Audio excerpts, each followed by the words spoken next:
Hello dear students. Sambhav academy के online platform पर मैं दिलीप पांचाल आपका हार्दिक अभिनंदन करता हूं। तो पिछली क्लास में हम लोगों ने फर्स्ट रूल ऑफ अबाउ के बारे में जानकारी दी थी, उससे रिलेटेड एक दो एग्जाम्पल दिए थे। अब हम जो है आज सेकंड रूल ऑफ अबाउ के बारे में जानकारी लेंगे और उसके बाद आगे बढ़ेंगे। तो lecture number 4।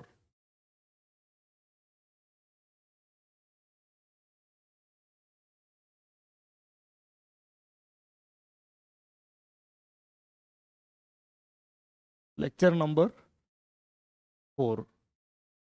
Lecture number 4 of zero chapter.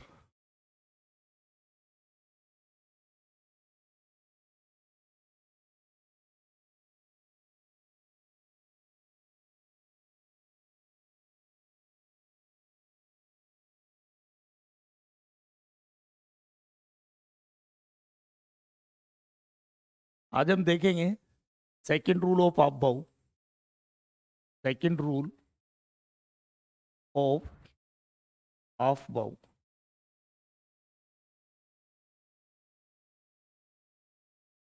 Second rule of about.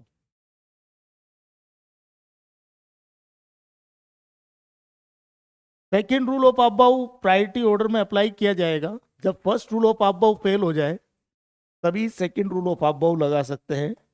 Directly second rule of about valid नहीं है। ठीक है।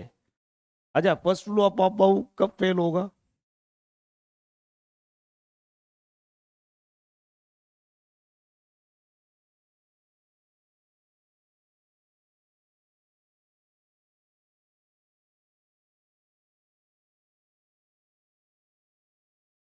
फर्स्ट रूल ऑफ अबाउ जब फेल हो जाएगा, मतलब एन प्लस एल की वैल्यूज गिवन सबसेल्स के लिए सेम आ जाए, तो हम सेकंड रूल अप्लाई करेंगे। ठीक है।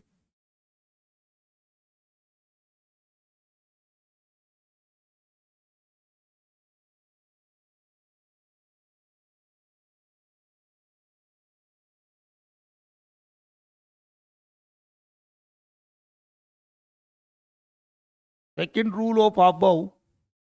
Second rule of about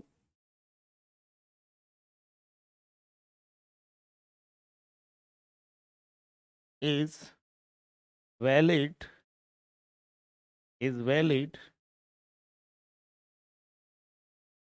only when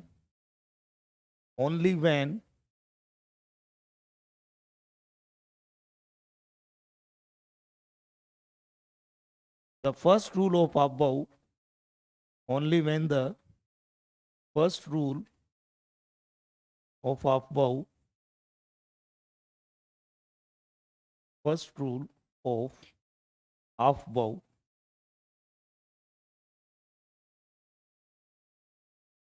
fails means, that is,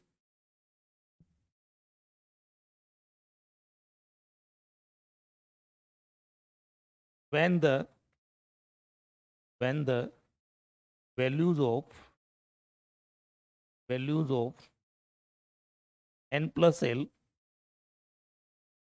n plus l are same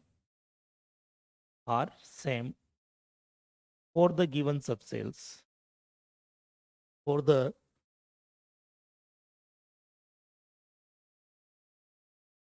given subcells।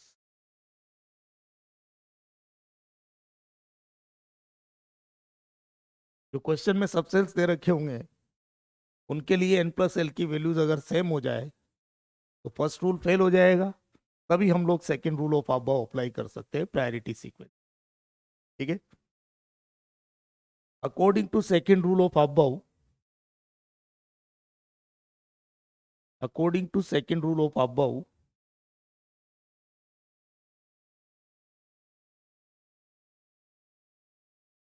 According to second rule of above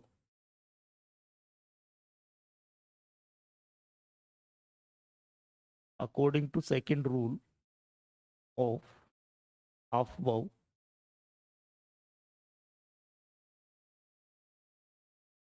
energy of a subcell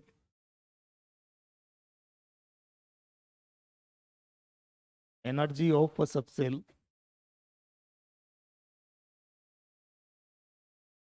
is directly proportional to value of small n for that subcell for that subshell.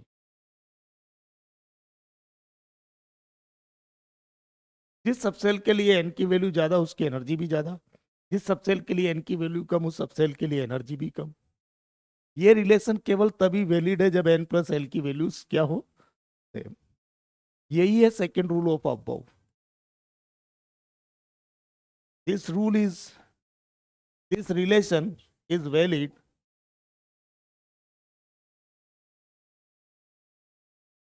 This relation is valid this relation is valid only when the values of n plus l are same n plus l are same for the given subcells for the given subcell।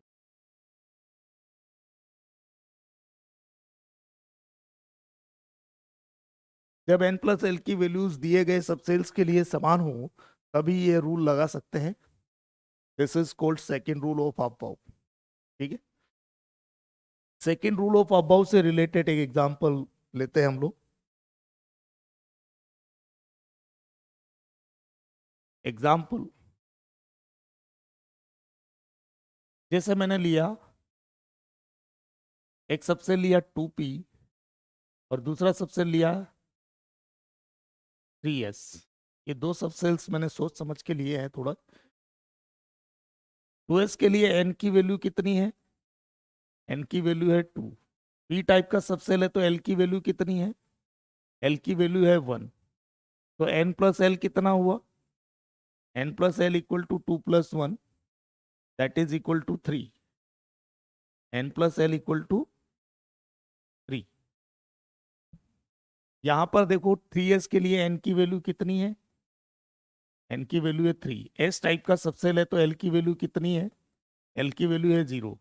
तो n plus L कितना हुआ, n plus l equal to 3 plus 0 that is equal to 3। तो n plus L हमें क्या मिल रहा है इस subshell के लिए, 3। यहां पर n प्लस एल की वैल्यू 3 आ रही है, यहां पर भी n प्लस एल की वैल्यू 3 आ रही है। Here the values of n plus l are same, इसलिए first rule of above fail हो गया। तो क्या बोलेंगे, यहां और यहां दोनों जगह n प्लस एल की वैल्यूज क्या आ रही है, same values of n plus l, same values same values of n plus l, same values of n plus l. तो first rule of above fail हो गया। तो फर्स्ट रूल ऑफ अबव तो first rule of above fails. So we will have to second rule of above. So we will have to apply second rule of above.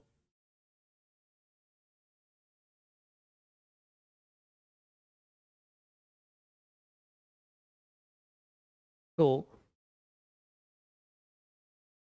we will have to apply. We will have to apply second rule of above. Second rule of above.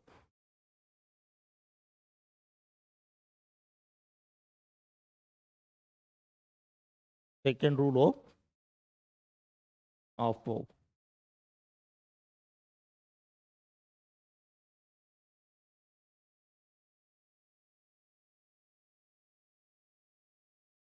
Two p and 3s जो था 2p and 3s, ये दो सब sales थे हमारे पास। तो अब n plus l की वैल्यू नहीं देखेंगे, केवल n की वैल्यू चेक करेंगे। सेकेंड रूल ऑफ अबव के अकॉर्डिंग n की वैल्यू यहाँ कितनी है, 2। यहाँ पर n की वैल्यू कितनी है, 3। तो सेकेंड रूल ऑफ अबव के अकॉर्डिंग हमें n की वैल्यू चेक करना है। n की वैल्यू छोटी है तो एनर्जी भी कम, n की वैल्यू ज्यादा है तो एनर्जी भी ज्यादा। n की वैल्यू कम तो एनर्जी भी कम, n की वैल्यू कम तो एनर्जी भी कम, n की वैल्यू ज्यादा तो एनर्जी भी ज्यादा। n की वैल्यू ज्यादा है तो एनर्जी भी क्या है इसकी, इस 3s सब सेल की एनर्जी भी ज्यादा। ये सेकंड रूल ऑफ अबव हमारा यहाँ तक कंप्लीट हो गया है। एक्स्ट्रा इंफॉर्मेशन से हम लोग जो है एनर्जी और स्टेबिलिटी को रिलेट कर सकते हैं। जिसकी एनर्जी कम होती है उसकी स्टेबिलिटी ज्यादा, जिसकी एनर्जी ज्यादा है उसकी स्टेबिलिटी कम। एनर्जी कम तो स्टेबिलिटी ज्यादा।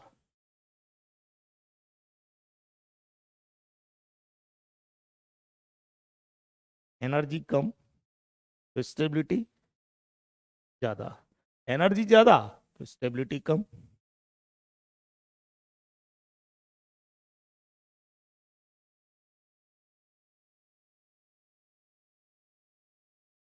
एनर्जी ज्यादा तो स्टेबिलिटी कम।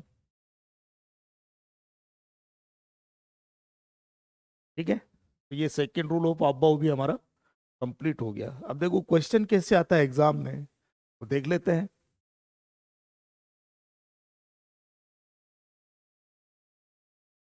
क्वेश्चन है,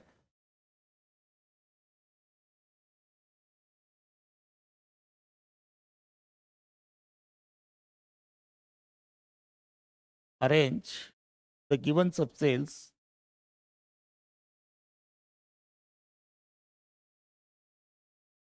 देखो given subshells are, given subshells, given subshells, subshells दे रखे हैं आपको।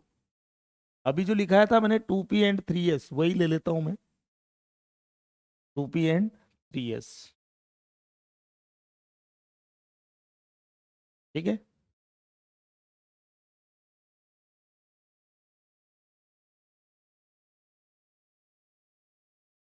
पहला bit, arrange, arrange the given subcells, arrange the given subcells in increasing order, in increasing order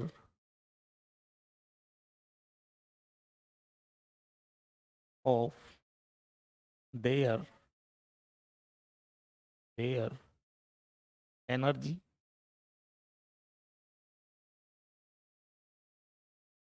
second bit,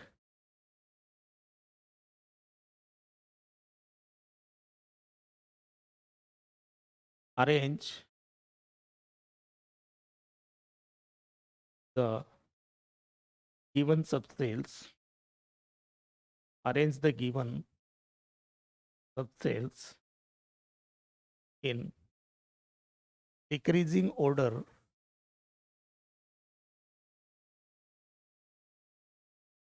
decreasing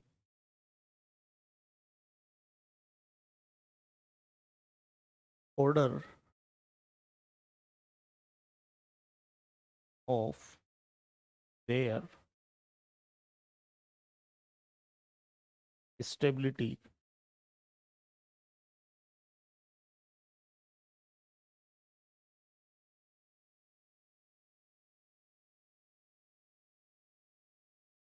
ये दो पार्ट हमें सॉल्व करने हैं। तो आंसर कैसे लिखेंगे, आंसर में लिखेंगे subcells in increasing order of their energy, और यहां लिखेंगे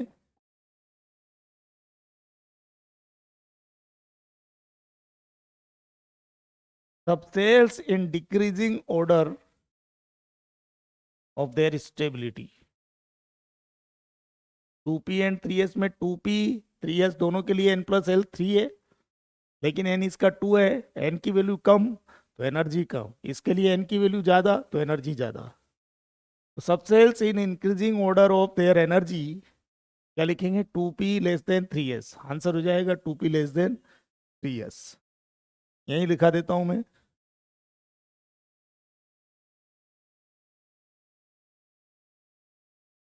2p less than 3s answer.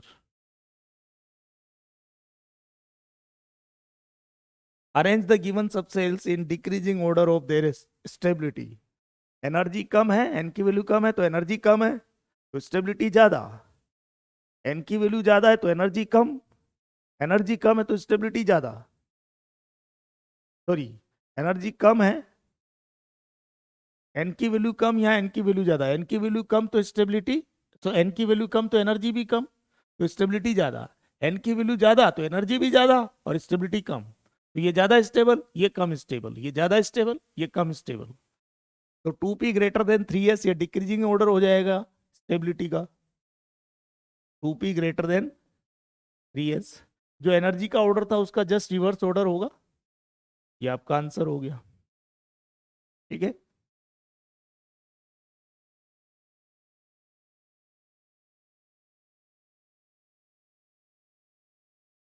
तो इस तरह से आप कर सकते हैं क्वेश्चन, उसका आंसर भी मैंने इसी में कर दिया है। ठीक है, चलो इसके बाद और आगे बढ़ते हैं हम लोग। ये हमारा सेकेंड रूल ऑफ अबव हो गया। इसके बाद इलेक्ट्रॉनिक कॉन्फ़िगरेशन लिखने की शॉर्ट ट्रिक लिखा रहा हूं मैं। Short trick to write the electronic configuration of an atom. Short trick, short trick to write the electronic configuration. Short trick to write the electronic configuration. Short trick to write the electronic configuration. Short trick to write the electronic configuration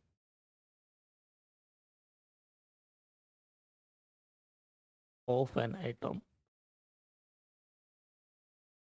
एक atom का electronic configuration लिखने की short trick. तो short trick क्या है वो देख लीजिए। शॉर्ट ट्रिक में सबसे पहली ट्रिक है जो बहुत इंपॉर्टेंट है, जैसे मैंने बोला S, P, D, F। यहाँ एक फिक्स लाइन खींच देता हूँ मैं, ये लाइन फिक्स है, ऐसे हम आगे बढ़ेंगे, दो बार रिपीट करेंगे। S, जैसे बोलते जा रहे हैं वैसे लिखते भी जाएंगे। S, फिर P, S, P, S,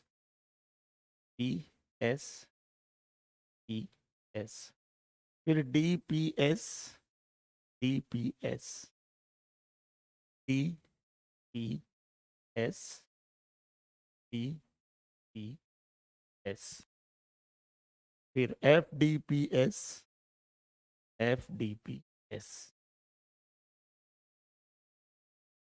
F, D, P, S, F, D, P, जगह नहीं थी तो नीचे लिख दिया मैंने। ठीक है, और भी आगे बढ़ सकते हैं ऐसे।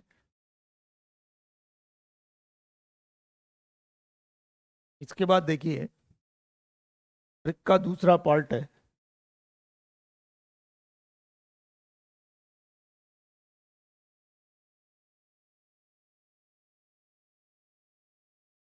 S, P, D, F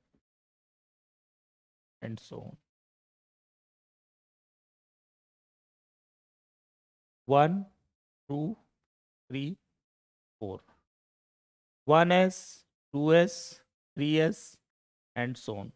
S S लिखते जाएंगे, एन की वैल्यू बढ़ाते जाएंगे, तो ये सभी सबसेल एटम में एग्जिस्ट करते हैं। ऐसे 2p, 3p, 4p, 5p, N की वैल्यू बढ़ाते जाएंगे, पीपी लिखते जाएंगे, तो ये सब सबसेल्स एटम में एग्जिस्ट करते हैं।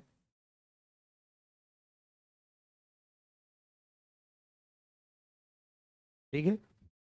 ऐसे ही 3D, 4D, 5D, एन की वैल्यू बढ़ाते जाएंगे, डी लिखते जाएंगे, तो ये सभी सबसेल एटम में एग्जिस्ट करते हैं।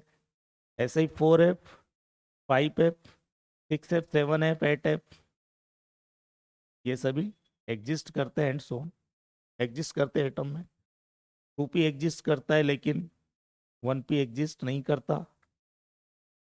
3D एग्जिस्ट करता है लेकिन 2D एग्जिस्ट नहीं करता। 1D का तो सवाल ही पैदा नहीं होता। 4f एग्जिस्ट करता है लेकिन 3f एग्जिस्ट नहीं करता। 2f भी एग्जिस्ट नहीं करता। 1f भी नहीं करता एग्जिस्ट। तो ये ऊपर वाले एग्जिस्ट करते हैं और नीचे वाले एग्जिस्ट नहीं करते। ठीक है ना। तो मैं ये बोलना चाहता हूँ, तो जिनके लिए n greater than l condition satisfied हो रही है, वो सबसे एटम में एग्जिस्ट करते हैं। और जिनके लिए n greater than l condition satisfied नहीं हो रही है, वो सबसे एटम में एग्जिस्ट भी नहीं करते हैं। तो n के आगे n, l s के आगे n की मिनिमम वैल्यू 1 लगेगी, p के आगे n की मिनिमम वैल्यू 2 लगेगी, t के आगे n की मिनिमम वैल्यू 3 लगेगी, f के आगे n की मिनिमम वैल्यू 4 लगेगी। ठीक है। तो n की मिनिमम वैल्यूज बिठा देते हैं इनके आगे। s के आगे n की मिनिमम 1 लगाऊंगा और आगे बढ़ाते जाऊंगा। ये हो गया 1s, 2s, 3s, 4s, 5s, 6s, 7s, ये हो गया 8s। अब इसके बाद देखो, पी के आगे मिनिमम 2 लगेगा, एन की वैल्यू मिनिमम 2 लगेगी और उसके बाद बढ़ाते जाएंगे। तो पहली बार पी यहाँ आया तो 2p, 3p, 4p, 5p, 6p, 7p। अब देखो, डी के आगे एन की मिनिमम वैल्यू 3 लगेगी, फिर आगे बढ़ाते जाएंगे। पहली बार डी आया, 3 लगेगा आगे, 3d, 4d,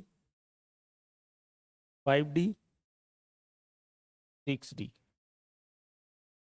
फिर देखो, एफ के आगे एन की मिनिमम वैल्यू 4 लगेगी, फिर बढ़ाते जाएंगे एन की वैल्यू।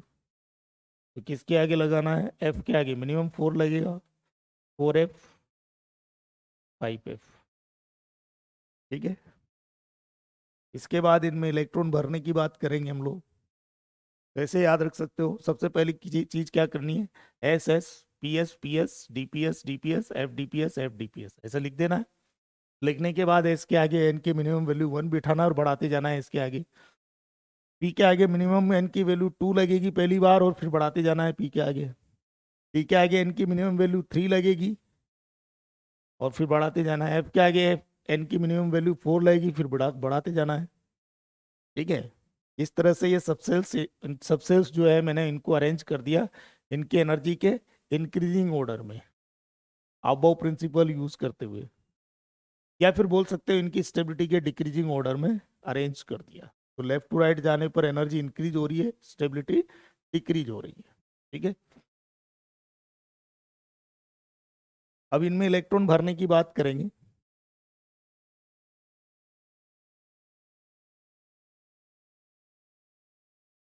देखो, अभी मैंने आपको बताया था s s, p s, p s, फिर d p s, d p s, फिर एफ डी पी एस, फिर f d p S,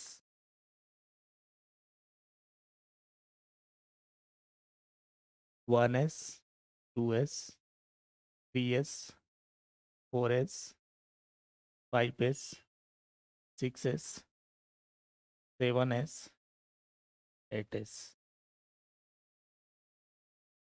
2p, 3p, 4p, 5p, 6p 7p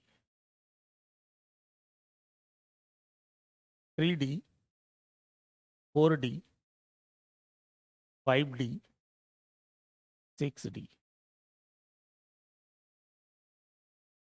4f 5f। तो आप यहां चेक कर सकते हो n प्लस एल की वैल्यू, n की वैल्यू 1, l की वैल्यू 0, कितना आ रहा है 1। n की वैल्यू 2, l की वैल्यू 0, कितना आ रहा है 2। n प्लस एल कितना आ रहा है 1 प्लस 0 1, यहाँ 2 plus 0 2,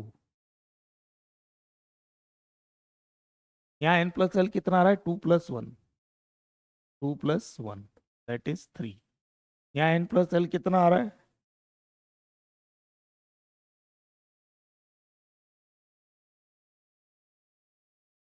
3 plus 0, n plus L 3 plus 0 मतलब 3। यहाँ n प्लस एल कितना आ रहा है 3 प्लस 1 दैट इज 4। यहाँ 4 प्लस 0 दैट इज 4। यहाँ पर 3 plus S p D 0 1 2, 3 plus 2 5। यहाँ n प्लस 1 एल आ रहा है 4 प्लस 1 दैट इज 5। यहाँ n प्लस एल आ रहा है 5 प्लस 0 दैट इज 5। यहाँ n प्लस एल आ रहा है 4 प्लस 2 एस पी डी 0 1 2, ठीक है 4 प्लस 2 6। यहाँ n प्लस एल आ रहा है 5 प्लस 1 दैट इज 6। यहाँ n प्लस एल आ रहा है 6 प्लस 0 दैट इज 6। यहाँ पर n प्लस एल आ रहा है 4 plus 3 s p d f 0 1 2 3 n की वैल्यू एन की वैल्यू 4, एल की वैल्यू 3, 4 प्लस 3 कितना आ रहा है 7। यहाँ पर n प्लस एल आ रहा है 5 plus 2 that is equal to 7। यहाँ पर n प्लस एल आ रहा है 6 plus 1 that is equal to 7। यहाँ पर n प्लस एल आ रहा है 7 plus 0 that is 7। n plus l आ रहा है 5 plus 3 that is 8। n plus l है 6 plus 2 that is 8। n plus l है 7 plus 1 that is 8। n plus l है 8 plus 0 that is equal to 8। तो इस तरह से यहाँ देखो n प्लस एल की वैल्यूज में अंतर है, तो n प्लस एल की वैल्यू बढ़ती जा रही तो एनर्जी भी बढ़ती जा रही है सब सेल की। इससे भी ज्यादा n प्लस एल की वैल्यू, n प्लस एल की वैल्यू यहाँ ज्यादा है तो एनर्जी ज्यादा। 4 से तो 4 और 2 के बीच में आएंगे 3 3 वाले, तो n प्लस एल की वैल्यू, अब 3 3 वालों को आपस में अरेंज करना है तो क्या करें, n की वैल्यू कम तो एनर्जी कम, n की वैल्यू ज्यादा तो एनर्जी ज्यादा, सेकेंड रूल लग गया। और आगे भी ऐसे लगा सकते हो। तो लेफ्ट टू राइट जा रहे हैं तो एनर्जी बढ़ती जा रही है। हम जैसे जैसे लेफ्ट टू राइट जाते जा रहे हैं, लेफ्ट टू राइट जा रहे हैं हम लोग कंटिन्यूअसली, लेफ्ट टू राइट जाने पर एनर्जी क्या होती जा रही है, on going left to right energy is increasing, energy of subshell, energy of subshell increases. Energy बढ़ेगी तो स्टेबिलिटी घटेगी, या बोल सकते हैं stability of subshell, stability of subshell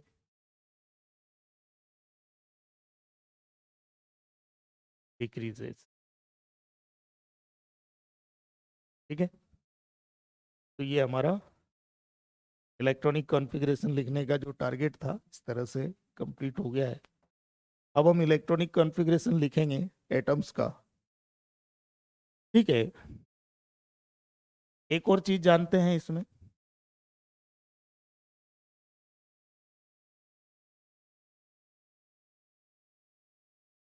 S subshell एक ऑर्बिटल से बना होता है, पी सबसेल 3 ऑर्बिटल से मिलके बना होता है, डी सबसेल 5 ऑर्बिटल से मिलके बना होता है, एफ सबसेल 7 ऑर्बिटल से मिलके बना होता है,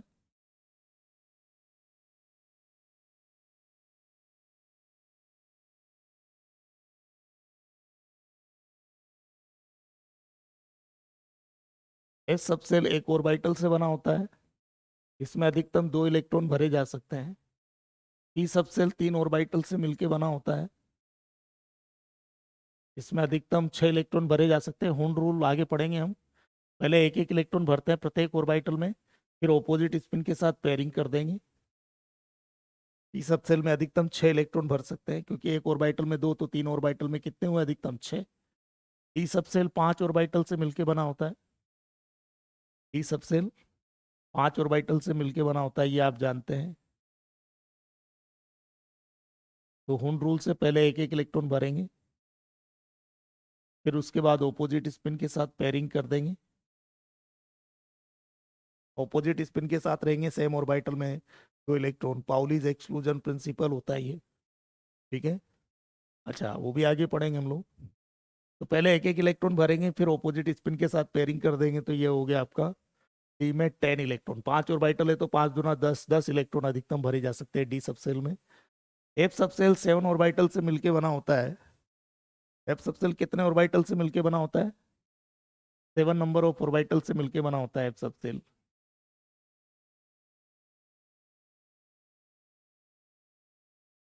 ये एफ सबसेल है, 7 ऑर्बिटल से मिलके बना होता है। 1 2 3 4 5 6 7। तो हुंड रूल से पहले एक एक इलेक्ट्रॉन भरेंगे,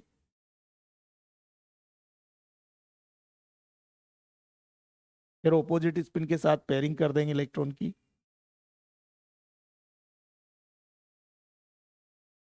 तो 7 दूना 14 इलेक्ट्रॉन हो गए। तो एस सब सेल में अधिकतम कितने इलेक्ट्रॉन भर सकता हूँ? एस सब सेल में अधिकतम इलेक्ट्रॉन भर सकते हैं 2। एस में अधिकतम 2 इलेक्ट्रॉन भर सकते हैं। पी में अधिकतम, एस में अधिकतम 2। एस में अधिकतम कितने इलेक्ट्रॉन भर सकते हैं? 2। पी में अधिकतम 6, डी में अधिकतम 10, एफ में अधिकतम 14।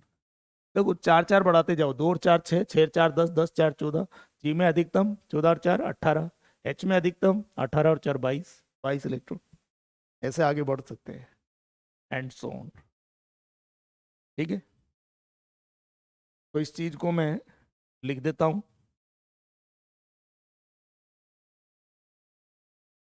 यहां लिखा मैंने सबसे, यहां लिखा मैंने maximum number of electron, maximum number of electrons. Subshell s, p, d, f, and so on. Maximum number of electron, s में अधिकतम 2, पी में अधिकतम 6, डी में अधिकतम 10, एफ में अधिकतम 14, एंड सो। ठीक है, तो ये चीज याद रखिएगा। इसका यूज करते इलेक्ट्रॉन भरते हैं। अब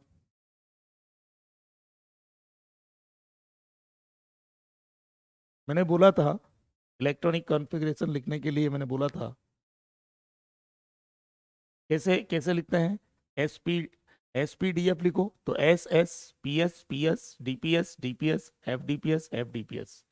तो लिख देता हूं मैं एस एस, फिर पी एस, पी एस, फिर डी पी एस, फिर डी पी एस, फिर f d p s, f d p s, फिर एफ डी पी एस।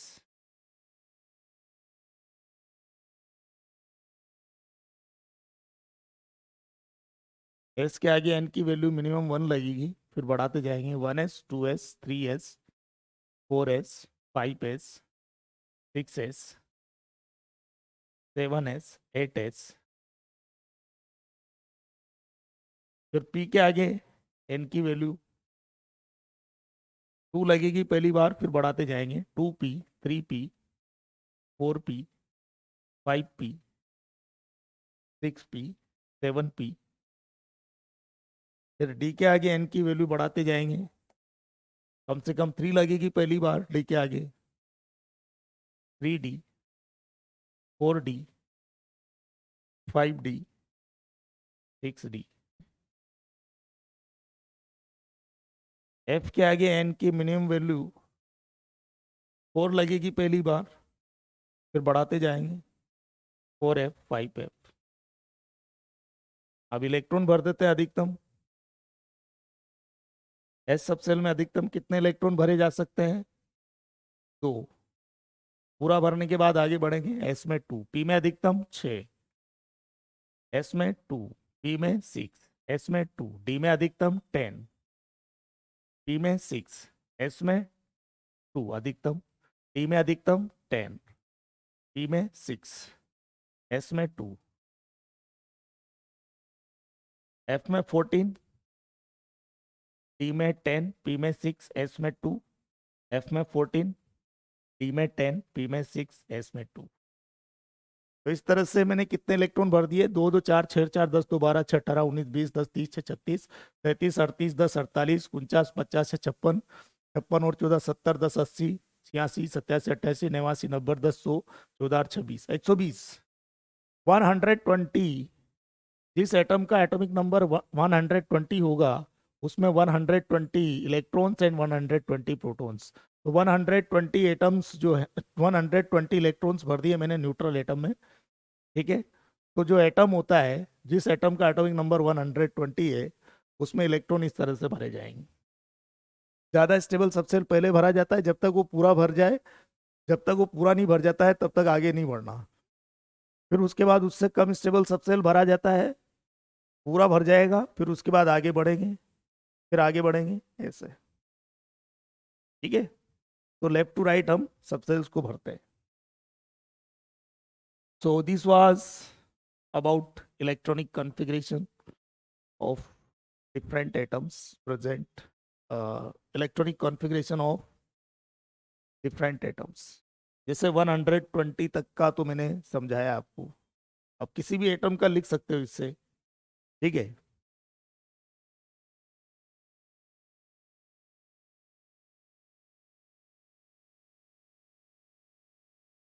एक चीज याद रखना, कुछ एटम्स के एटॉमिक नंबर लिखा रहा हूं, उनको मेमोराइज कर लेना। यहां लिखा मैंने atom, atom of the element, और यहां लिखा atomic number, atomic number. Atomic number को जेड से इंडिकेट किया जाता है।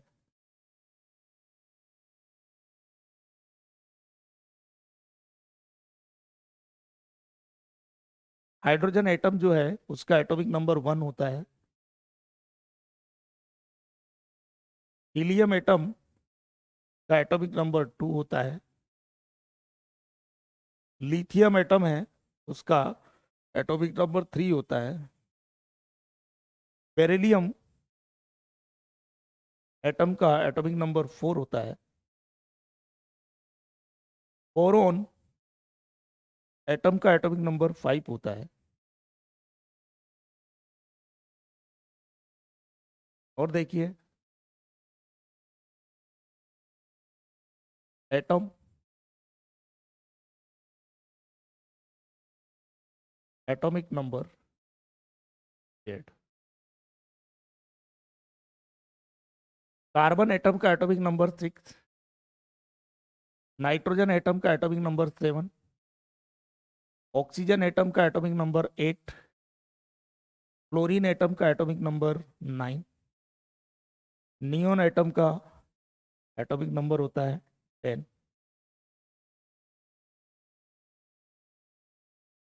तो 10 तक तो आप याद रखिए ही सही कम से कम। इसके आगे और बढ़ते हैं। यहाँ लिखा मैंने एटम, और यहाँ लिख दिया atomic number Z, capital Z. Sodium atom का एटॉमिक नंबर 11 होता है। मैग्नीशियम एटम का एटॉमिक नंबर 12 होता है। एल्यूमिनियम एटम का एटॉमिक नंबर 13 होता है। सिलिकॉन का एटॉमिक नंबर 14। सल्फर का एटॉमिक नंबर, सॉरी, फास्फोरस का एटॉमिक नंबर 15। सल्फर का एटॉमिक नंबर 16, और लिखा देता हूं मैं आगे। यहाँ लिखा मैंने एटम, यहाँ लिखा atomic number Z, atomic number Z।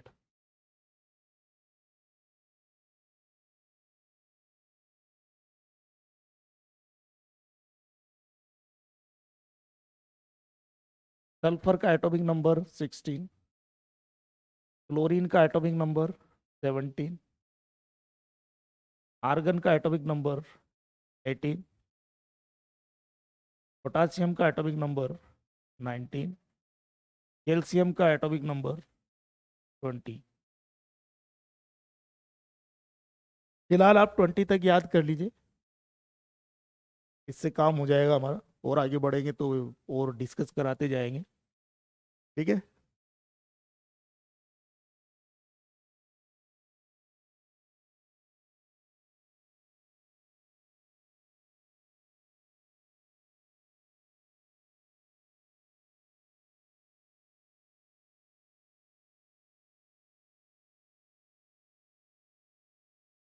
For a neutral atom, for a neutral atom, number of proton is always equal to number of electron।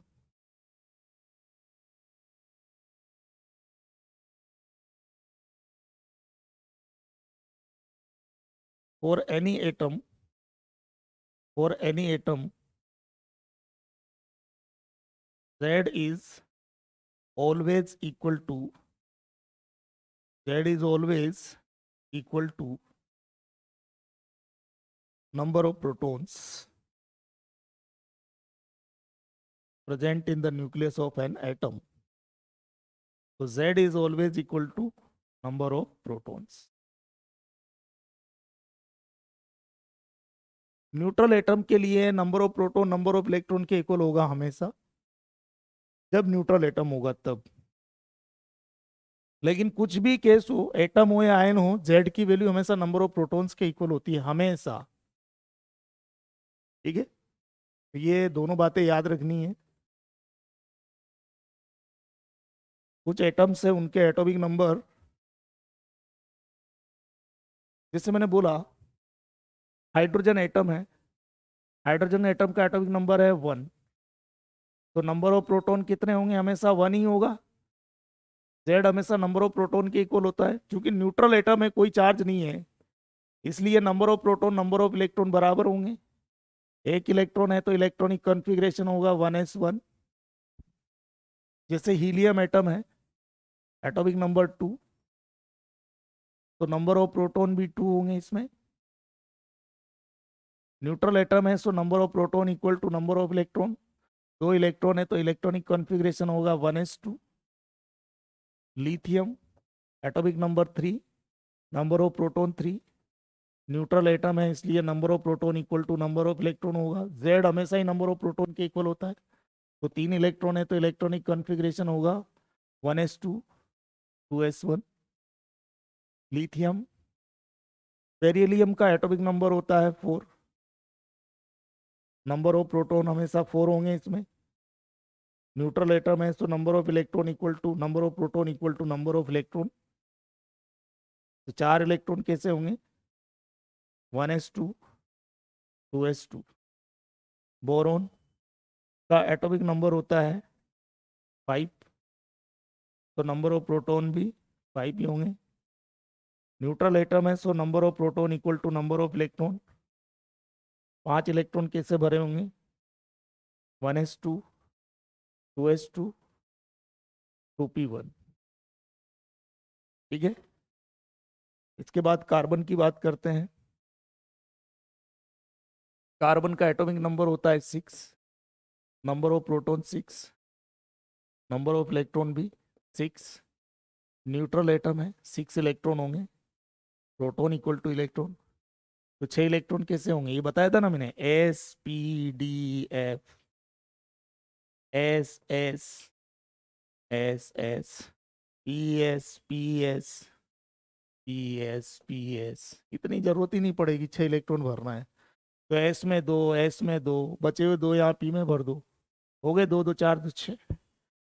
तो इसकी जरूरत नहीं है हमें। ठीक है, एस के आगे एन की मिनिमम वैल्यू 1 लगेगी, 1s 2s, पी के आगे एन की मिनिमम वैल्यू पहली बार 2 लगेगी, 2p, तो 1s2 2s2 ये कार्बन का हो गया। ठीक है, ये रफ कर दे रहा हूं मैं, रफ वर्क है।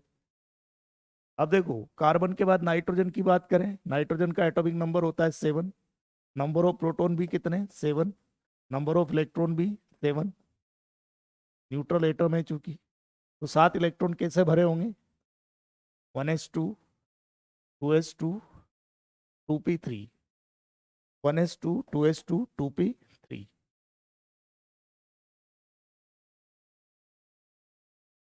हो गया। इसके बाद देखो ऑक्सीजन की बात करें, ऑक्सीजन का एटॉमिक नंबर होता है 8, ऑक्सीजन का एटॉमिक नंबर है 8, तो number of proton 8, number of electron भी होंगे 8, 8 प्रोटॉन 8 इलेक्ट्रॉन, न्यूट्रल एटम है, तो 8 इलेक्ट्रॉन कैसे भरे होंगे, 1s2 2s2 2p4। फ्लोरीन का एटॉमिक नंबर होता है 9, number of proton 9, number of electron भी 9 होंगे, 9 इलेक्ट्रॉन कैसे भरे होंगे, 1s2 2s2 2p5, 2 2 4 और 5 9। ठीक है, नियोन की बात कर लेते हैं। जैसे नियोन का बोला मैंने कि इलेक्ट्रॉनिक कॉन्फ़िगरेशन लिखिए, नियोन का एटॉमिक नंबर आपको मालूम है 10 होता है, न्यूट्रल एटम है। अच्छा, नंबर ऑफ प्रोटॉन तो हमेशा 10 ही होंगे ना, जेड के इक्वल ही होंगे ना नंबर ऑफ प्रोटॉन्स तो, लेकिन न्यूट्रल एटम है, सो नंबर ऑफ प्रोटॉन जितने हैं, उतने ही नंबर ऑफ इलेक्ट्रॉन, 10 प्रोटॉन है 10 इलेक्ट्रॉन होंगे, तो 10 इलेक्ट्रॉन कैसे भरे होंगे, देखो 1s2 2s2 2p6, पी पूरा भर गया। अब बात करते हैं हम सोडियम की, सोडियम का एटॉमिक नंबर होता है 11, तो नंबर ऑफ प्रोटॉन भी कितने होंगे, 11, न्यूट्रल एटम है, तो जितने नंबर ऑफ प्रोटॉन उतने ही नंबर ऑफ इलेक्ट्रॉन होंगे। ठीक है, तो 11 इलेक्ट्रॉन की बात करें, शॉर्ट ट्रिक लिखा रहा हूं मैं, SPDF SS SS, फिर PS, इतनी साइज जरूरत भी नहीं पड़ेगी हमें। देखो 11 इलेक्ट्रॉन भरने हैं, 2 यहाँ, S में 2, P में 6, 2 2 4, 4 4 10 11, तो इससे आगे जरूरत नहीं है। इसको भी रफ कर रहा हूँ शॉर्ट ट्रिक। देखो एस के आगे एन की मिनिमम वैल्यू 1 लगेगी, 1s फिर 2s फिर 3s, पी के आगे पहली बार 2 लगेगा, एन की value 2p, 1s2 2s2 2p6 3s1। ये सोडियम का इलेक्ट्रॉनिक कॉन्फ़िगरेशन हो गया। मैग्नीशियम का इलेक्ट्रॉनिक कॉन्फ़िगरेशन क्या होगा, मैग्नीशियम का इलेक्ट्रॉनिक कॉन्फ़िगरेशन, मैग्नीशियम का एटॉमिक नंबर होता है 12, number of proton is 12, neutral atom है, so number of proton equal to number of electron, 12 electron होंगे इसके पास, तो कैसे 1s2 2s2 2p6 3s2 हो जाएगा, 1s2 2s2 2p6 3s2, 1s2 2s2 2p6 3s2 magnesium का इलेक्ट्रॉनिक कॉन्फ़िगरेशन हो गया। एल्यूमिनियम का इलेक्ट्रॉनिक कॉन्फ़िगरेशन आप लिख सकते हैं, Z equal to 13, 13 proton 13 electron होंगे, 1s2 2s2 2p6 3s2 3p1, देख सकते हो आप, SPDF SS SS, फिर PS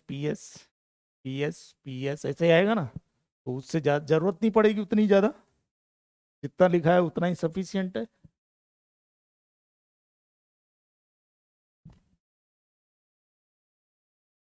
एल्यूमिनियम 13, इसके बाद नेक्स्ट सिलिकॉन, सिलिकॉन का एटॉमिक नंबर होता है 14, number of proton 14, number of electron 14, तो 1s2 2s2 2p6 3s2, 2 2 4 6 4 10 2 12, 3s2 3p2, 2 2 4 6 4 10 2 12, तो 14 इलेक्ट्रॉन।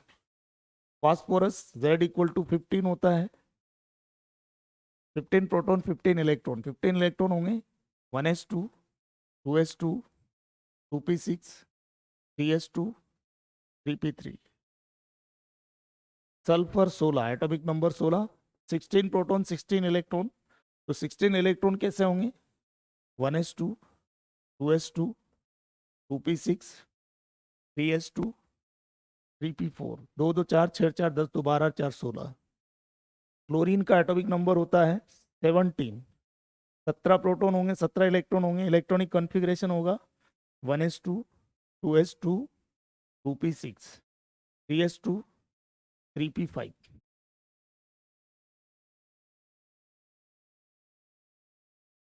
आर्गन का एटॉमिक नंबर होता है 18, आर्गन का एटॉमिक नंबर होता है 18। Number of proton 18, number of electron भी 18 होंगे। तो electronic configuration 1s2, 2s2, 2p6, 3s2, 3p6, 2 2 4 6 4 10 2 12 6 18। Potassium का एटॉमिक नंबर होता है 19, तो number of proton 19, number of electron भी 19। तो 19 इलेक्ट्रॉन कैसे भराई में आएंगे? देखो, s p d f, s s, s s, p s p s, p s p s, फिर d p s, d p s, d p s, d p s. इतनी जरूरत शायद नहीं पड़ेगी। 19 इलेक्ट्रॉन भरने हैं। एस में 2, एस में 2, पी में 6, एस में 2, पी में 6, एस में 1। देखो, 2 2 4 6 4 10 2 12 6 18 और 1 19। तो बाकी जो लिखा हुआ है इसको मिटा देता हूं मैं, ये काम का नहीं है। ठीक है, 1s, 2s, 3s, 4s, 2p, 3p। तो 1s2, 2s2, 2p6, 3s2, 3p6, 4s1। ये पोटासियम का इलेक्ट्रॉनिक कॉन्फ़िगरेशन हो गया। ये रफ वर्क के मिटा दिया जाए। इसके बाद